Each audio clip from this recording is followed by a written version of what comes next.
Say it ain't so, Joe. The GM show is finally back after a summer-long hiatus.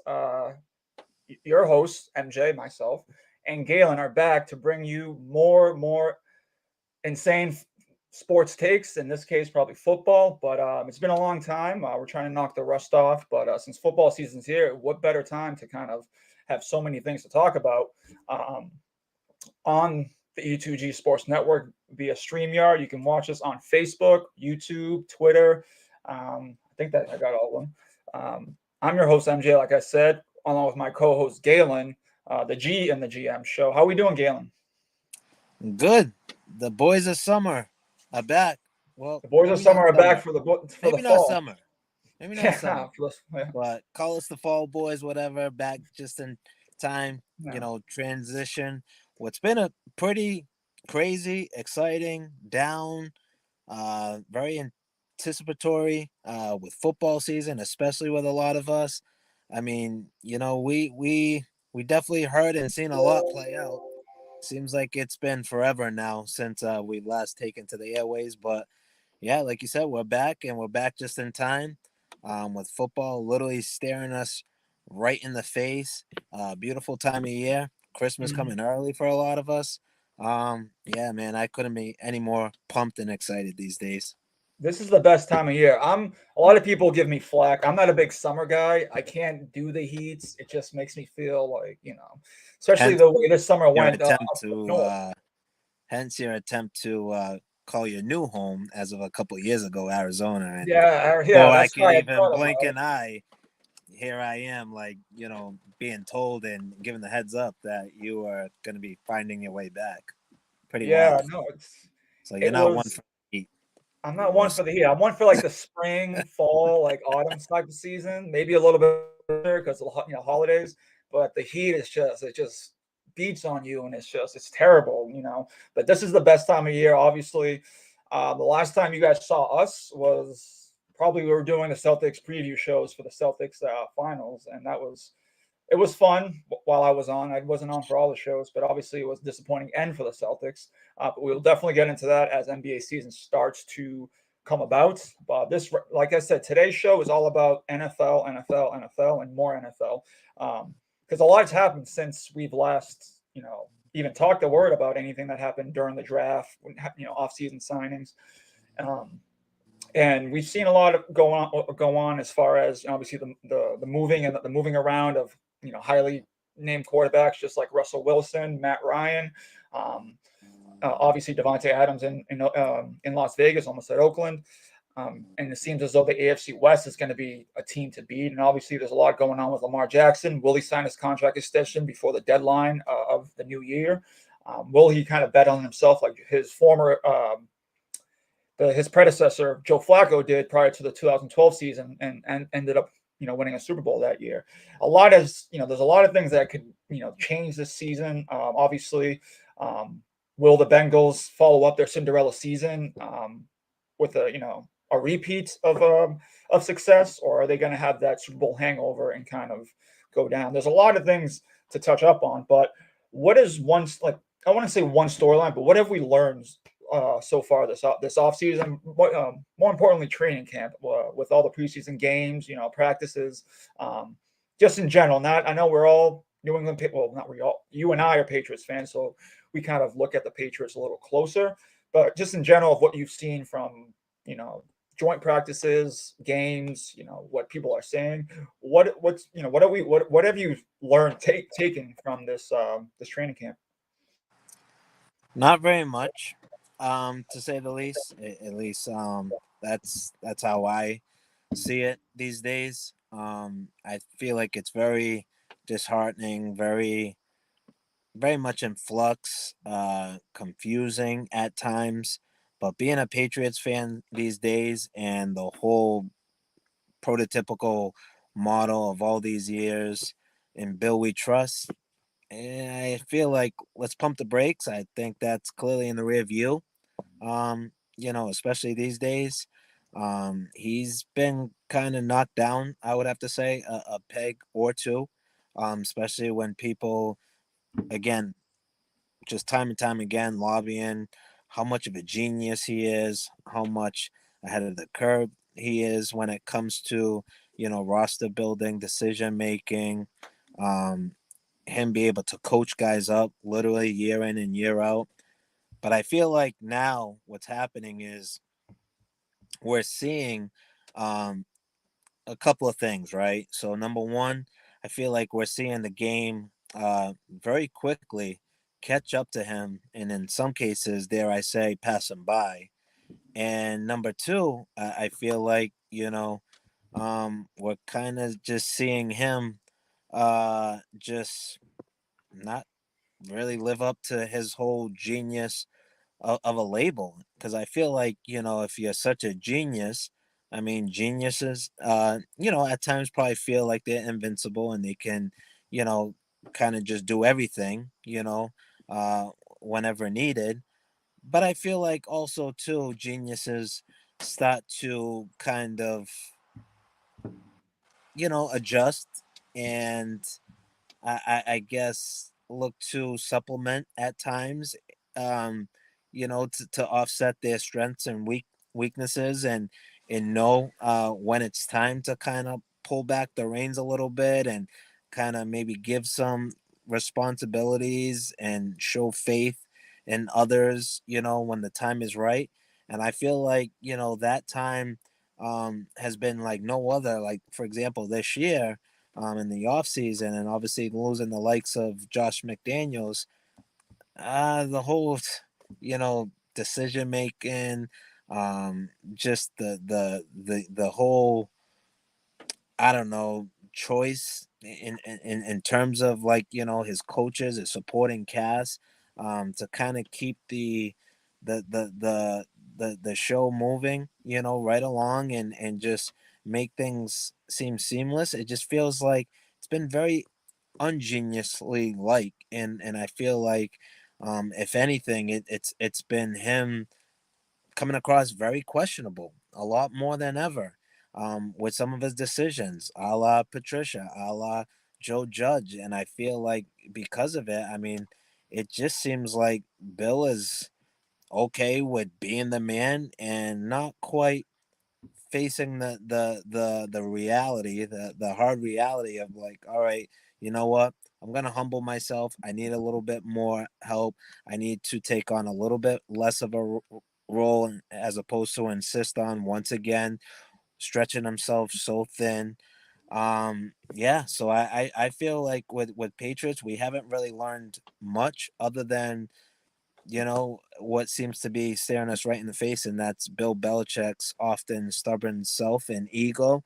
And if there's that one thing that's probably going to be inclined to affect this team and really showcase itself pretty much all season, it's going to be his inability to kind of just put more of a solidified, supporting cast around him to make his job that much easier, that much fluent, in his latter years, which clearly is times like now, So that's got me very, very concerned, and I'm not on that band anymore, saying in Bill we trust, because it's really hard to do so with seeing the summer play out how it's played.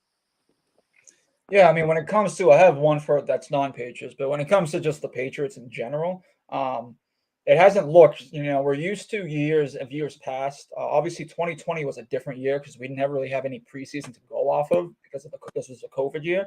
Um, but it seems as though, like, obviously the last 20 or so years with the GOAT Tom Brady as your quarterback, you always kind of had that faith that even if the preseason they look kind of sloppy in some of the games or kind of in practice or joint practices, you always knew that, all right, they still have Tom, they still have Bill, they still have key weapons around Tom that they'll figure this out. Whether it may not be early as we would like, um, we would want, at least, we think we have a chance still. And last year, even last year, after that huge offseason spending, you saw a lot of promise with Mac after Cam got COVID during the preseason, and kind of Mac took over, and there was a lot of promise there. First round quarterback, all these new moves, all these high priced free agents, and we had some kind of faith going into the season. Um, And then this one just seems because of the lackluster offseason, the question mark of a draft pick you made in the first round with a guard and Cole Strange, which I've looked at him as a kind of, he looks like a Joe Tooney kind of type of in that mold, which is great. And I mean, Joe Tooney was a great guard, Pro Bowl guard, got his money with Kansas City, but you got Joe Tooney in the third round. You could have, I mean, I feel like Cole Strange was kind of, a little bit of a reach. You can get guards anywhere, in my opinion. So, I mean, that was the kind of, that was a lackluster draft pick, kind of made a lot of the fans and, the pundits basically say this is not looking good. And to top it all with bringing back guys like Joe Judge or Matt Patricia, these guys are and expecting them to be calling plays on the offense. Those guys are, Joe Judge was a special teams coach. Matt Patricia's defensive minded coach. Those guys are not built or have any significant experience calling that at a big time level. At least they've never been even eased in there. So the decisions to make his buddies, obviously he's really close friends with Matt Patricia, which is very disconcerting because Matt Patricia is. I wish he was good friends with Brian Flores because that would have been better because we would have Flores in here instead of Patricia. But obviously Patricia and Judge failed in their respective homes in Detroit and New York. And now they're back here with their tails between their legs and kind of are given these jobs that they have no qualifications for. And now Mac Jones is kind of running around, kind of trying to figure out what he's doing. The guys, the team doesn't look as enthused as it was last year. We have training, joint practice fights. It's, Kendrick Bourne looked like he was going to be the, the kind of the soul of the offense, kind of the hype man. It seems as though he's taking a step back. And it just doesn't, going into Sunday's game against Miami, it just doesn't feel as though this team is getting anywhere close to being ready. Plus, it's just there's a lot of question marks that we have, that's yet to be answered, in going into the season. But one, that's going to the Patriots. One storyline, and obviously this is a storyline a lot of people kept up with because of Hard Knocks on HBO. It's everyone's been watching for the most part, or most people have. It's been an interesting Hard Knocks episode, season at least. The Detroit Lions, they look like a team that, yes, they're still kind of young and untested, and kind of they just they may not have all that experience. Yes, Jared Goff did play for the Rams in a Super Bowl, but he's kind of taking a step back in the last few years, and is trying to kind of gain that momentum that he had coming into the league in 2016 as a first round draft pick. I think that team has a lot of potential to, and this is going to be a question we're going to have later, has a potential to be a one of those teams that kind of makes some noise, a la the Cincinnati Bengals last year. I'm not saying they can make a Super Bowl push, but I think Jared Goff is a good enough quarterback to not to at least manage the game. As long as he just makes the right decisions, makes the right throws, he has all the weapons around him.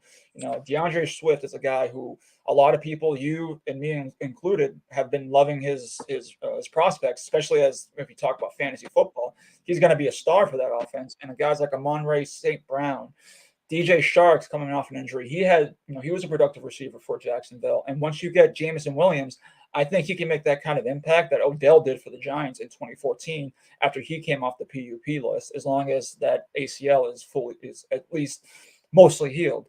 I've been liking, Dan Campbell can be the head coach. Dan Campbell can be a little bit of a, I don't want to say punk, but kind of that, the hardo kind of type of guy, doing the up downs and just talking like Hulk Hogan, essentially. And you had Deuce Staley, Aaron Glenn, former NFL players that have played during our time. I remember watching Deuce Staley and Aaron Glenn, and also Mark Manell as the quarterbacks coach.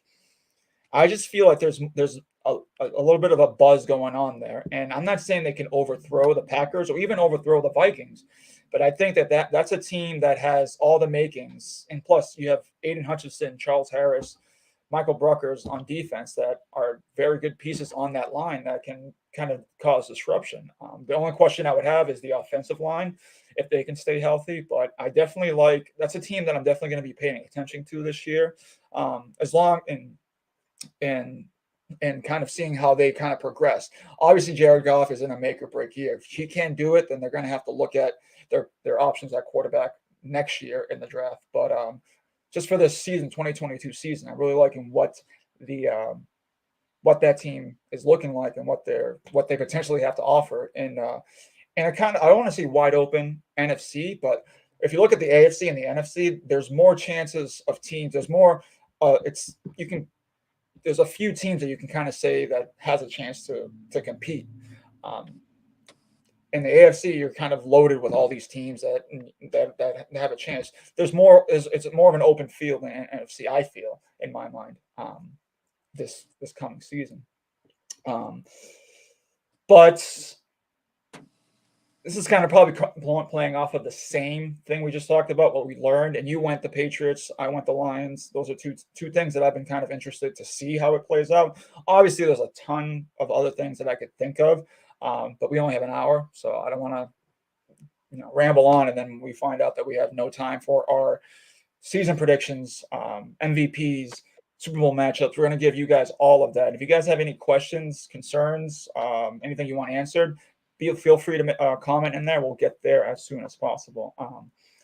Another question I want to ask you: which particular storyline going into the season is the most intriguing for you, other than the Patriots? If you want to go, if you look at just one, I don't want to say you can just say any kind of storyline, whether it's um, a new head coach going into a new situation, a new offense going in, a new quarterback, whether it's Trubisky in Pittsburgh, Russell in Denver. Which storyline is more you want to see how that plays out and has potential to have a boom or potentially bust ramifications? What is actually interests you, Galen? To me, and I kind of was going back and forth between this or staying local initially right off the top. But Mm.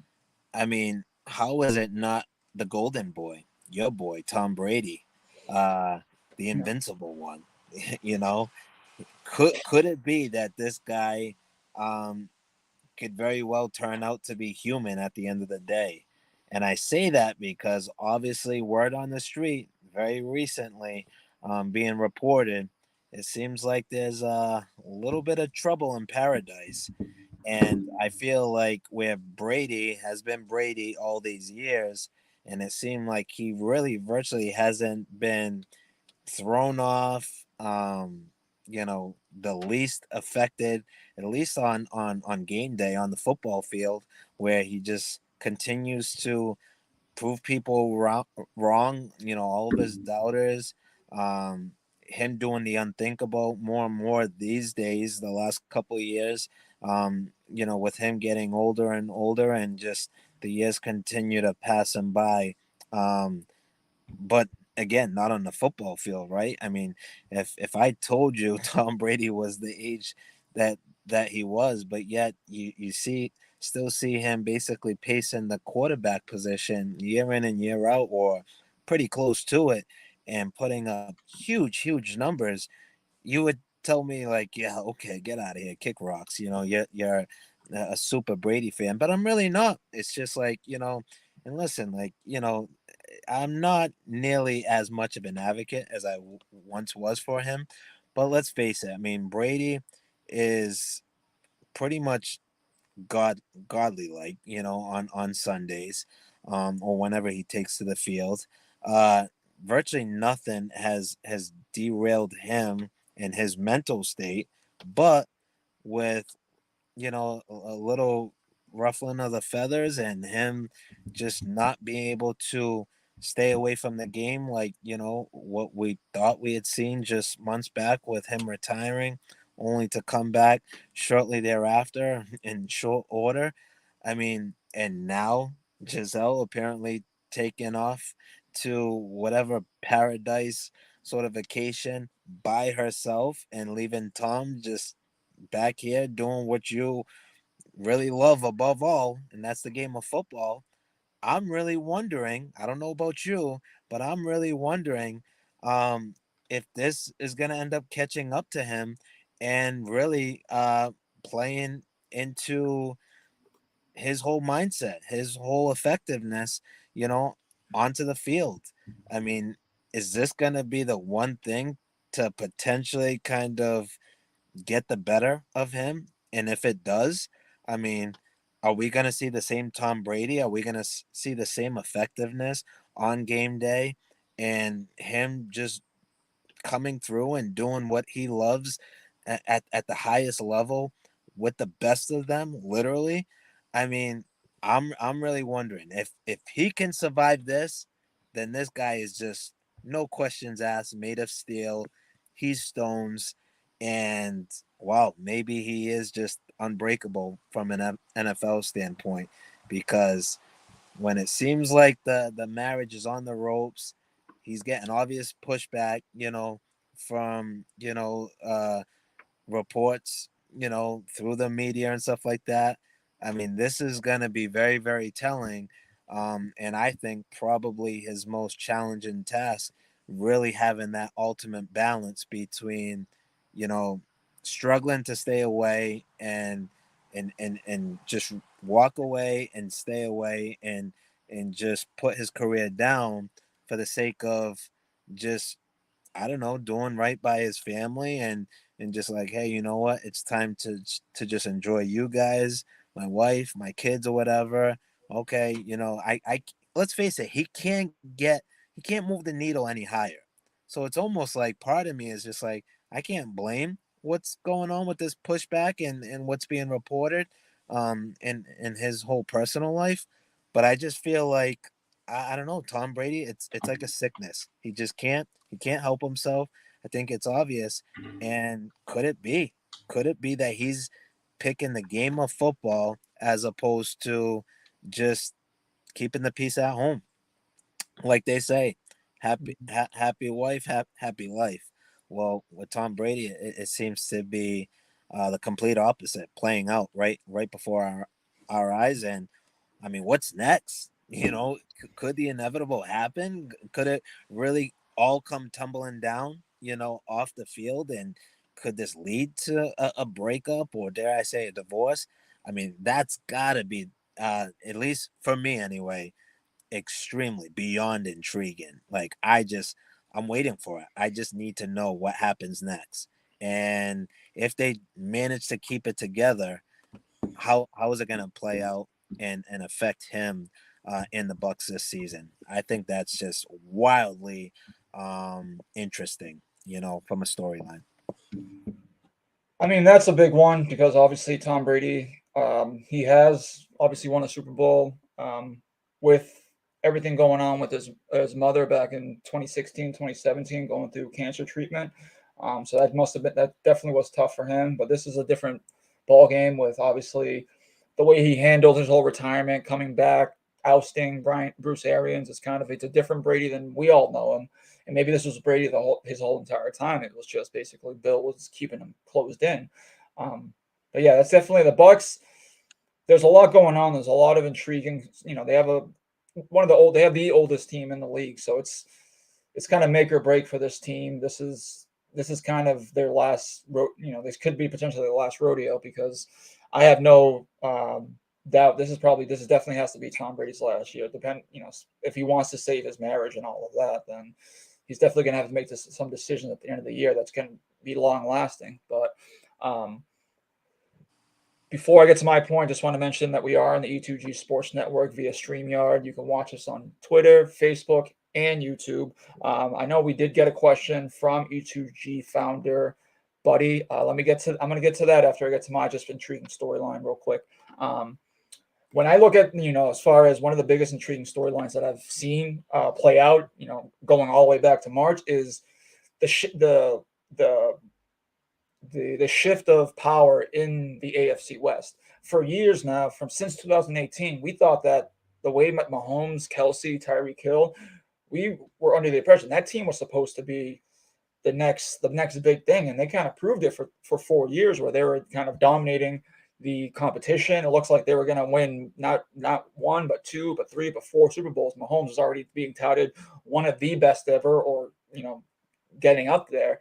And he hasn't really taken if you look at the way last season, obviously they had a heartbreaking loss at home in the AFC Championship game to Cincinnati, but it looked as though that they still weren't losing their edge. They kind of, they still had that. When people thought about teams coming out of the AFC year in and year out, people were going to look at the Chiefs and then whoever else. Um, but the other teams in their division, the AFC West, made significant improvements to their squads to kind of keep up with them. And one of the biggest ones was obviously the Las Vegas Raiders trading for Devontae Adams, wide receiver Devontae Adams from Green Bay, and pairing him with Hunter Renfrow, Darren Waller for Derek Carr to kind of build off of that playoff appearance he had last year. Um, and we all think Derek Carr isn't the best quarterback, but he is. Um, but he th- I do think it. I do think it is. I do think. Sorry, throwing off. I do think he is a decent quarterback. I mean, when I think about Derek Carr, I think I don't want to say game manager because I think kind of like Alex Smith. Like he's not great, but he also isn't bad, like terrible. I think that he can actually perform.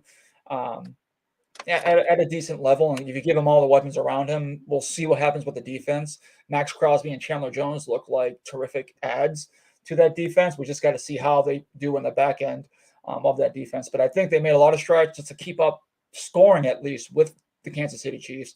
Obviously, Kansas City lost Tyreek Hill to Miami after they traded him to Miami, so they lost a significant weapon. They did add Marquez Valdez-Scantling, Juju, and Sky Moore in the draft. So we'll see how that plays out if they can kind of circumvent the production lost by Tyreek Hill. They still have Kelsey there, so it's still you can expect big things from him.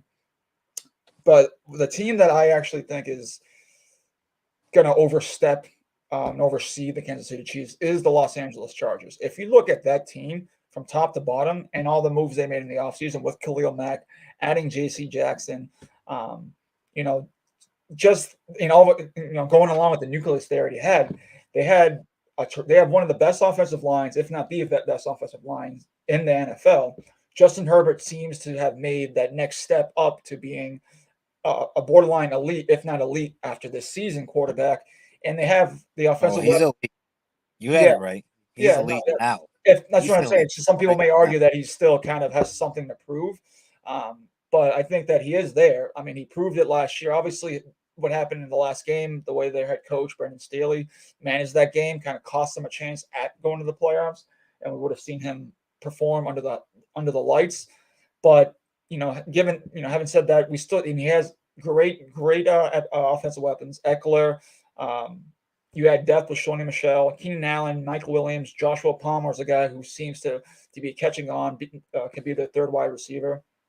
Derwin James obviously signed the contract. Yeah, there's just so many things going on that team. Joey Bosa, that team has all the potential to be that next step, that next team to kind of overstep the Chiefs and be in the in the top four of the final four in the conference championship and contend for a Super Bowl and potentially win a Super Bowl and kind of be that Herbert Mahomes could be the next. And I hate when people say this, but I'm going to say it anyways. The next Brady Manning type of things. There's a lot of potential for who can be that next Brady Manning. Is it Josh Allen Mahomes? Is it Herbert Allen? Is it Herbert Mahomes? Like all these guys, there's so much good young quarterback talent in the AFC that for the next 10, 15 years, you may not see any type of dynasty because at any given moment, any of these teams can overstep one and you won't see back to back, winners Yeah. anymore. So I I think mean, there's a lot of parity in this league. there's a lot of parity, and A we lot of haven't seen parity. it. Yeah, we haven't seen dynasties or back-to-back championships in such a long time that it just seems as though to pick a team to actually repeat or say this team is definitely going to win this many is kind of, I don't want to say foolish, but it's kind of borderline foolish saying, okay, this team can be the next Cowboys of the '90s, the Patriots of the 2000s, because it seems like every team is getting better and better by the day to trying to keep up with one another, and that's how it should be in the NFL. And obviously, I didn't mention definitely the Denver Broncos did pick up a quarterback in Russell Wilson, who he has had a bad couple of years. He was injured last year with Seattle. I mean, he hasn't had a bad couple of years. He just had basically to his level and to the team's standard. They haven't really been competing as well as they were during his early days in Seattle. But that's another team that you know upgraded their quarterback position immensely, and they have a lot of pieces on the offense and a lot of pieces on the defense to kind of keep up. So I have my pick for the AFC West, but I could see either one of these teams kind of, taking a grasp. This can go down to week 17. That one game they play on Sunday night, it could be an AFC West matchup to determine who goes for that final seed in the playoffs or gets wild card positioning. I could definitely see that, and it's going to be intriguing to follow throughout the season because obviously, um, you know, each team plays each other twice, so it's going to be a battle. So those games are going to be, if they're not already primetime games. I know the Chiefs Chargers first game week 2 is Thursday night on Amazon Prime, but I can definitely see if there's a 1 o'clock game or a 4:15 game. These games are going to want to be flexed to a nightly game because I have a good feeling all four of these teams will still be in contention going into mid to late December, and it's going to be interesting to see which one actually has the stones to come out on top. Is it still a Chiefs, or is there going to be a new AFC West champion for the first time since 2016? Actually, no, it's 2015. Excuse me. Um, but yeah, that's my intriguing. I did want to just touch up on E2G founder wanted to know how do we feel about the 9 to 10 rookies on the Patriots roster. Going circling back to what we talked about, I don't like it. I don't love it. I mean, they made a lot of draft picks, 10 draft picks. I obviously think you obviously have to. I think if these players are healthy and capable, you have to keep your first 3 to 4 round players you pick there because the team had invested so much into that squad. Obviously, Tyquan Thornton's going to miss a couple months, on the PUP with the collarbone injury, but they always have to have an undrafted guy. In this case, it's DeMarcus Mitchell and Brendan Schooler.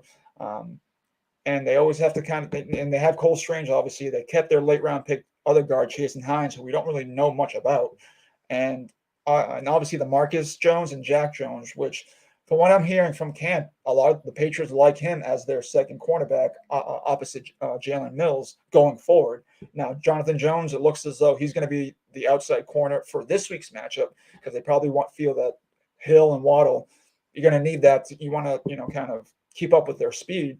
But going forward on a weekly basis, depending on matchup, I think Jack Jones will be there. And then who are the other rookies they took? Oh, and then Pierre Strong, obviously. They're going to need him to kind of contribute because we don't know how long Ty Montgomery is going to be out. They obviously lost. They cut JJ Taylor and Kevin Harris and put them on the practice squad.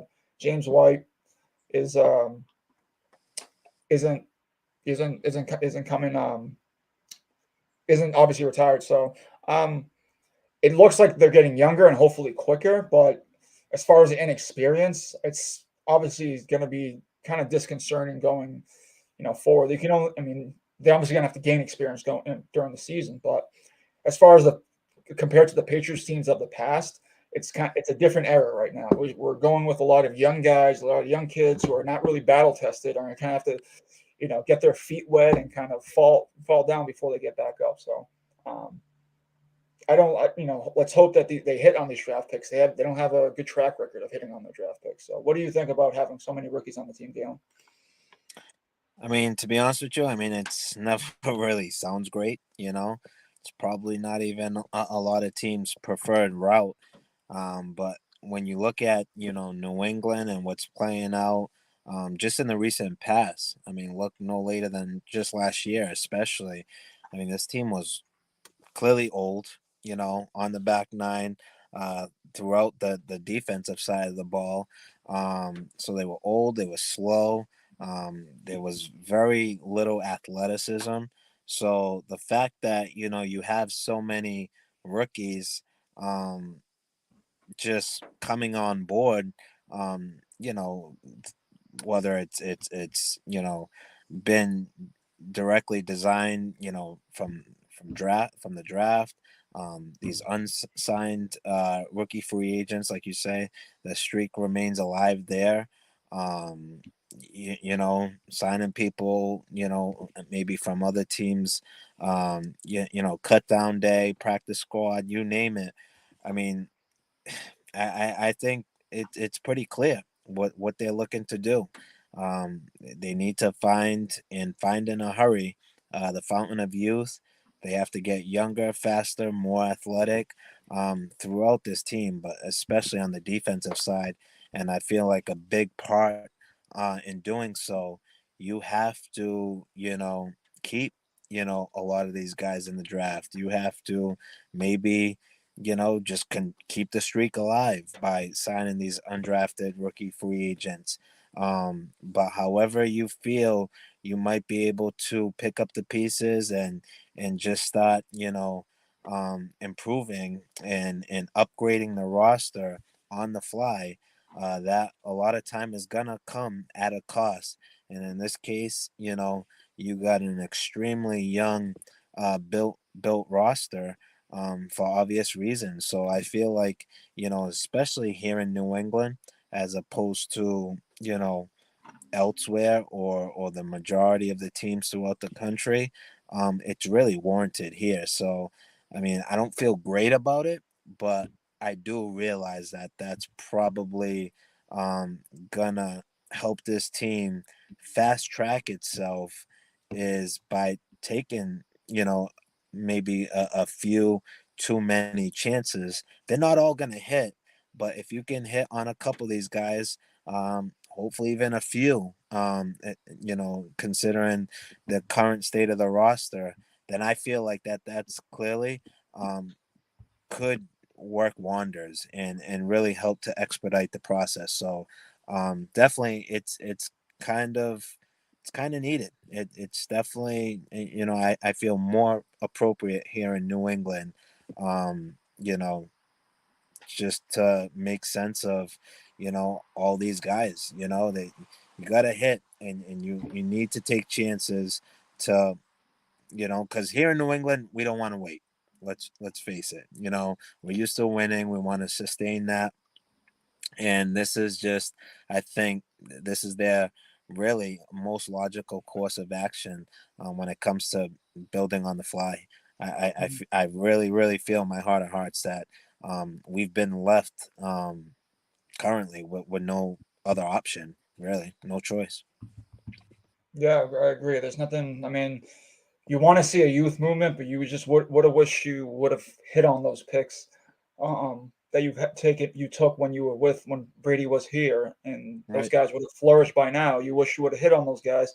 That way, you kind of had those guys to offset. They'll have some veteran presence, and you Yeah. kind of can build off of that. That's how great teams are sustained. But now that you kind of whiffed on all these guys, the Winoviches, the Harrys, the Michelles, now you kind of have to bunch up all this youth movement for the last 2 to 3 years, and you're kind of lost to, you're not really, you don't have that same energy, that same charisma that you had in previous years going into seasons. That this team, yeah, they have holes here, they have holes there, but at the same time, we know that they're still going to be contending in the end. This team, we don't know really what it is. If it's even a playoff team, I've seen 8 or 9 games, and that has a lot to do with the unknown of the roster and the way they've looked in the preseason. And so, let's hope that they have that kind of that they can flip a switch going into the season, and we'll see a different team that we saw in the summer.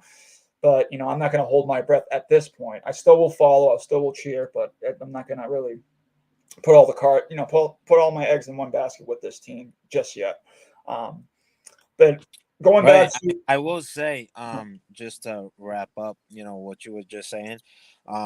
However, I mean, granted, we took probably extreme course with these 9 to 10 rookies as part of the roster. Very unorthodox, but I will say on the flip side, where they're trying to rebuild this thing clearly on the fly and just really pursue every avenue to get younger, faster, more athletic, especially on the defensive side of the ball. Let's not forget 2020 and 2021, this past NFL draft that we just finished up with.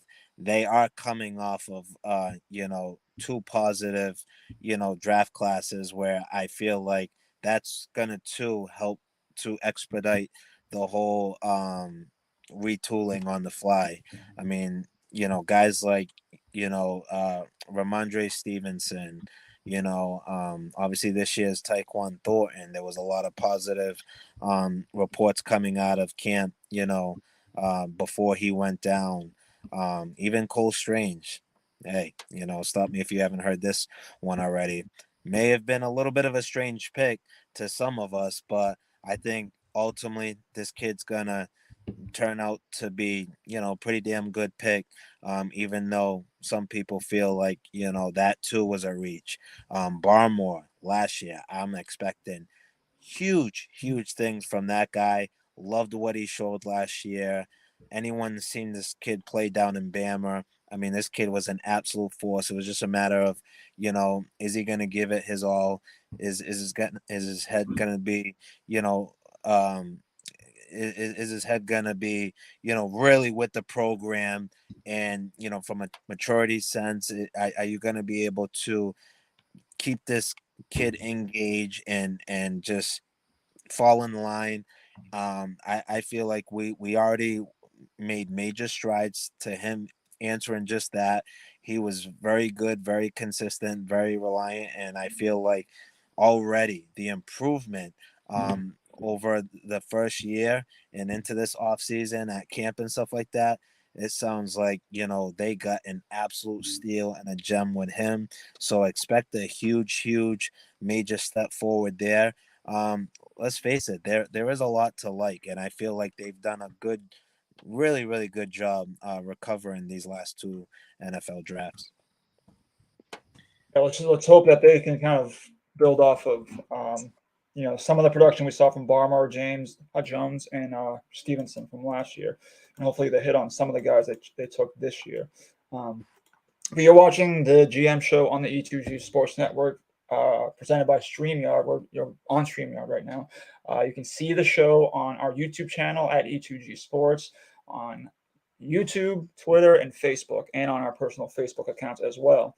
Um, but one question I just want, we're going to go a little bit rapid fire with with the next few questions. But one team that you think that's gonna has that potential to be the worst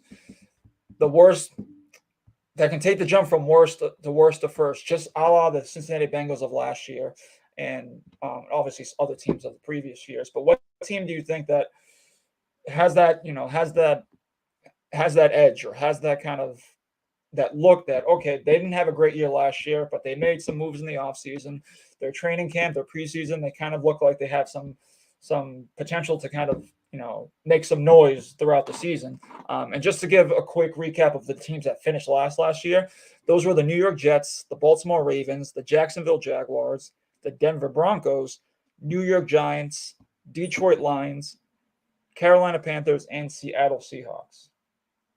Um, so which one of those teams, real quick, Galen, do you think when you look at that team, you said, okay, this team has a chance to actually make the playoffs, and if they make the playoffs, there's a potential they can kind of wow some people.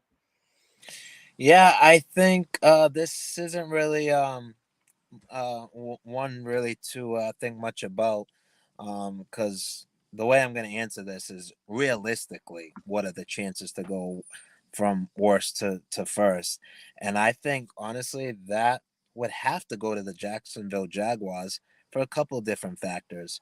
Number one, they're not dealing with world beaters. Granted, they have, you know, the absolute machine week in and week out, Jonathan Taylor, to deal with in their division. But aside from that, there's him and Derrick Henry, granted, in the same division, but they're running backs. I mean, if they had, let's just say, that, you know, MVP esque sort of caliber of play at the quarterback position times two in that division, a la Tom Brady, Aaron Rodgers, Patrick Mahomes, etc. Maybe that'd be one thing. But when your hands down best player is a running back, I feel, you have a chance, you stack the box. Who knows? Even if they finish the season, with good health. Sometimes they're good to miss a couple of games, but so you look at that. Um, Outside of those two guys, I mean, I feel like a lot of these teams are very similar and close, in terms of overall talent. It's certainly not the most talented division. Um, what is it? Right now, Mhm. going into this season. I mean, and I'm trying to take the name out of it, but hands down, from a resume standpoint, your best and most consistent quarterback in this division is Matt Ryan, and he's coming off of a down year on a terrible Atlanta Falcon team. So he's coming over and going to be lead quarterbacking, the Indianapolis Colts, which I definitely will help to elevate that squad and certainly that offense even more. But if you're just going on pure pedigree, the talent, um, just just the blue chip prospect that he was labeled, and rightfully so. Like, I was all about it, and I still am, even though, like, it's gonna have to make some major strides this year to really look to see if he's indeed on par still. But that how does that not go to Trevor Lawrence? I think when all said and done, again, we just talked about the youth movement. Well, guess what? I know Jacksonville has their quarterback. I don't know with Tennessee. I don't. We don't know what Malik Willis is going to turn into, and until then, it's Tannenhill, who isn't scaring anybody. Who knows about Matt Ryan? Like I just said, this could be his last year. And of course, then we have Mills for Houston Texan. When all said and done, this should be his division. Much sooner rather than later. But then you look, at what they did this offseason, bringing in the likes of Christian Kirk, paying him huge, huge money. You got the return of last year's expected rookie sensation, Travis Etienne, and a really good veteran backup quarterback.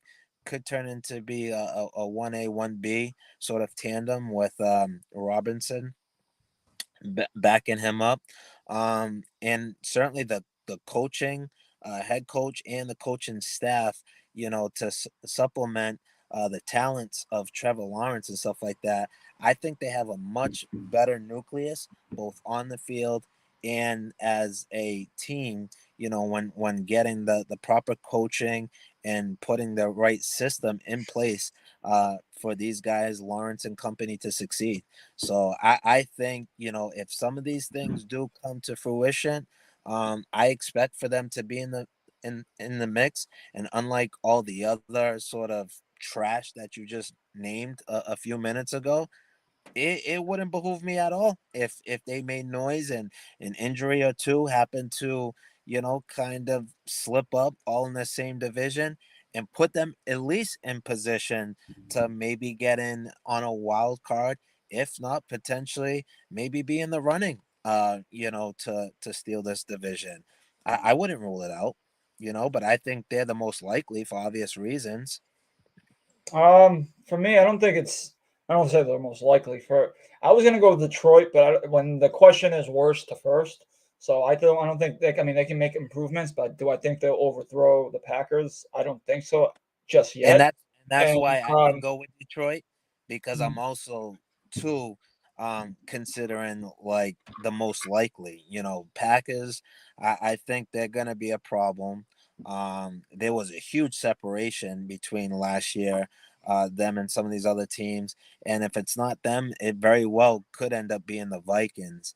I think the Lions' time is coming, but just not this year.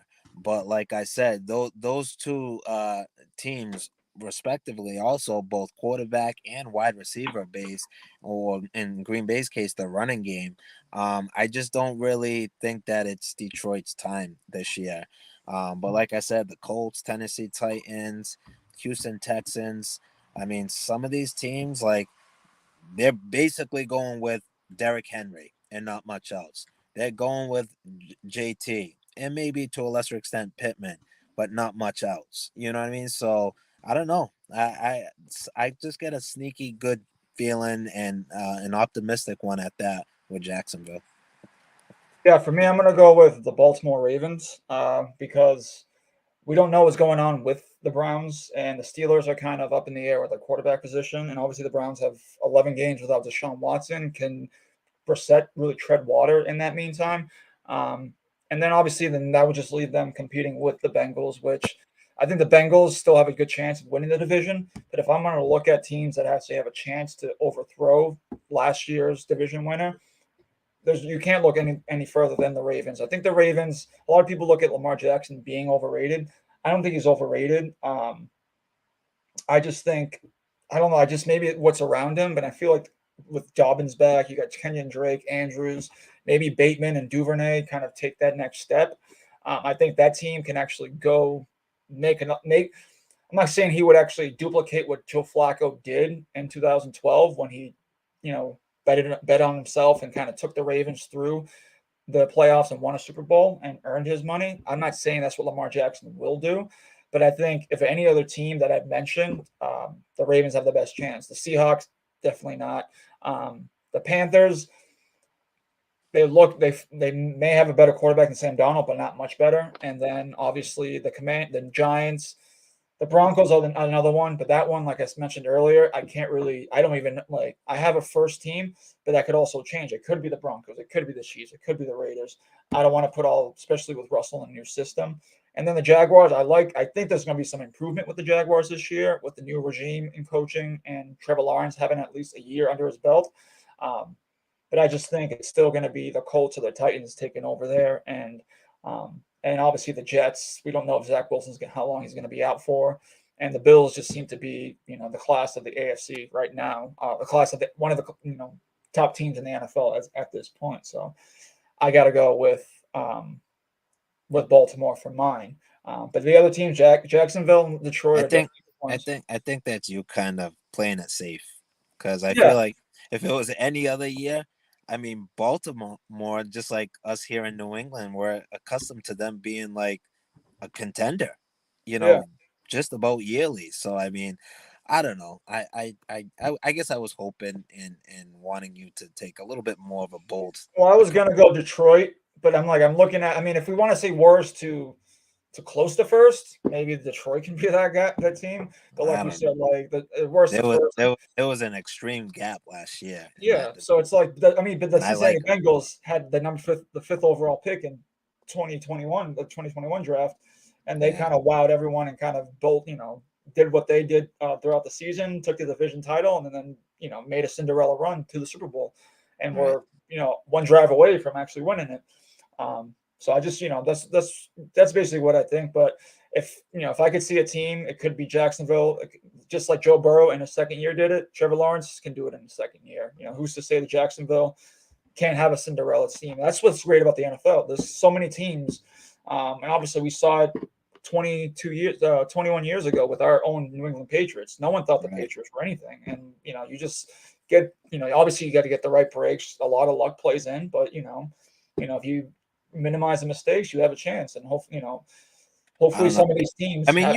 you remember him as a Clemson Tiger, I'm sure, but Yeah, Trevor. bro, I just remember going back, just to his last year, 2 years ago. Like this kid, he's the real deal at quarterback, and if he comes close to doing what you would have liked and maybe expected to see last year as a rookie, he's Mhm. going to close the gap on both of those teams. And like I said, they continue to put pieces around him again this season, switch up the regime like you were just talking about a few minutes ago.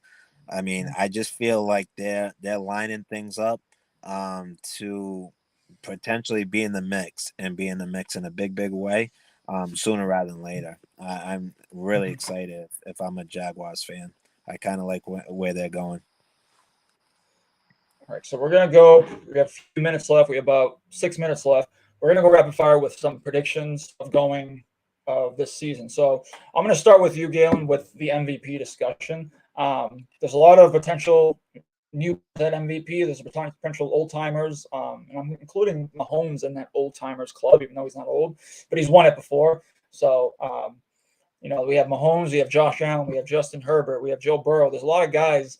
Um, quarterbacks. It seems like quarterbacks are usually the go-to names, just because they touch the ball the most, and they dictate the game. They dictate the game more more than anybody else really can. But if you were to look at a guy that's if you were to choose today before the season starts on Thursday, who is your MVP going into the season, and potentially you think is going to be the MVP at the end of the season?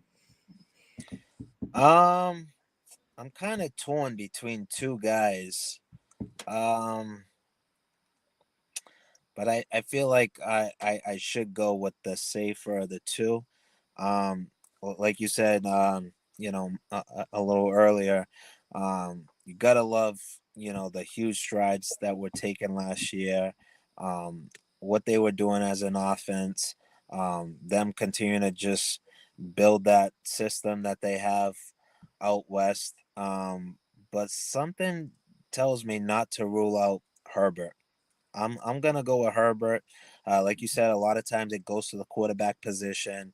Obviously, there needs to be big numbers to support these guys. And Herbert, I just feel is prime for that. He's already one of the absolute best elite quarterbacks that this league has to offer. I mean, he put up stupid, silly numbers last year. Was pretty much in the realm of, like, the Patrick Mahomes of the world, Josh Allen. And yeah, I feel like with another step forward, which I think is every bit possible, I'm gonna go with Herbert. Yeah, I was torn by Josh Allen and Justin Herbert, but just to I'm gonna kind of copy yours, or we're gonna copy each other. Justin Herbert just seems as though I can kind of envision it. Like I can envision the season he's gonna have. They play in a dome. They have a lot of they're gonna have a lot of games where they're gonna have to score points, and they're gonna rely on Justin Herbert's arm to get him there, and he's gonna prove that he is capable of doing that. But I think it's gonna be one of those. It's gonna be a two guy. It's going to be a head-to-head between Josh Allen and Justin Herbert throughout the season, going down the stretch.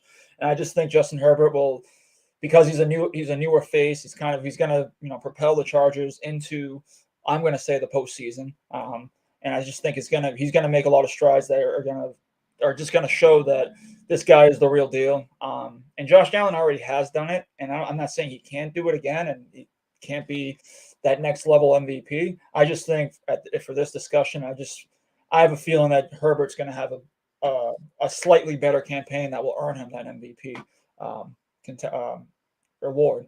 Um, our next predictions we're going to go with is going to be our conference championship participants. I'm writing all this stuff down, so at the end of the year, so we don't forget who got it right, who got it wrong, and then we can Right. revisit back at the end of the year.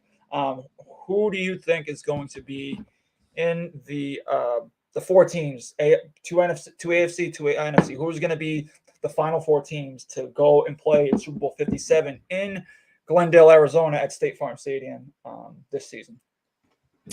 Yeah, I'm gonna go with I would have to say the absolute obvious Buffalo. Here in the Mhm. AFC, and for the NFC, I don't know. That's a tough one, but hey, you know what? Until they get dethroned, let's run it back. I'll go with the LA Rams. Is that your Super Bowl champion? There's no Super Bowl participants, or is it? Do you have two teams in the AFC? Yeah, conference championship. Oh, Oh, I'm do saying you yeah, have like the who are four the Bills teams? going to be playing in the conference championship? Oh, Huh. Jesus, my bad. I'll go with yeah, LA Rams, Mhm. and you know what? I'm gonna I'm gonna do it. Uh, I'm gonna go with actually no, I'm not gonna do it. I'm gonna go with LA Rams and Tampa Bay. Because I mean, I don't know. Tampa Bay still has pretty much the same team. Tom Brady's still Tom Brady until proven otherwise. You know, offensively, defensively, it's kind of hard to see anyone else. Yeah. So I'm gonna go with Tampa Bay and LA, and Mhm. then I think it's gonna be Buffalo and Nah, I, I, st- I'm gonna go with Buffalo and the Chargers. I think it's the Chargers' time. Yep, Jesus, Buffalo win you that. just stole mine because that was my Chargers Bills was my AFC Championship game, and then I had the Bucks And here's a team that we'll probably see a lot of good things coming up this year. I think it's going to be the Philadelphia Eagles against That the was the other team I was thinking of. that's the Philly. team. I think I was gonna do it, but like I said, if Tom Brady proves to be, immortal, right? hmm Then I like Jalen Hurts, but he's still not quite on that level. And yeah, if he doesn't get derailed, then let's face it, they're bringing back the same team. yeah. Yeah. So it's just like, you didn't beat him last year. Granted, you made some moves, brought in AJ Brown, but I just don't think AJ Brown is going to be enough to dethrone and take out Tom Brady in the Bucks.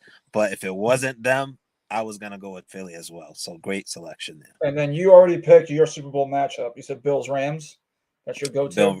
Bills Rams. Bills. Yep. Okay, so you're going with a rematch of the game we're going to see on Thursday, Bills Rams. Yeah. So we're Yeah. going to see that in the Super Bowl in Arizona. This is a tough one for me because the Chargers Bills I can see going either way. It all depends on where the game's going to be played. And in my Yep. opinion, I think the game is going to be played in Buffalo, which with my prediction of Justin Herbert being the MVP. MVPs losing conference championships all the time. We see with Aaron Rodgers all the time. Right. Buffalo will win.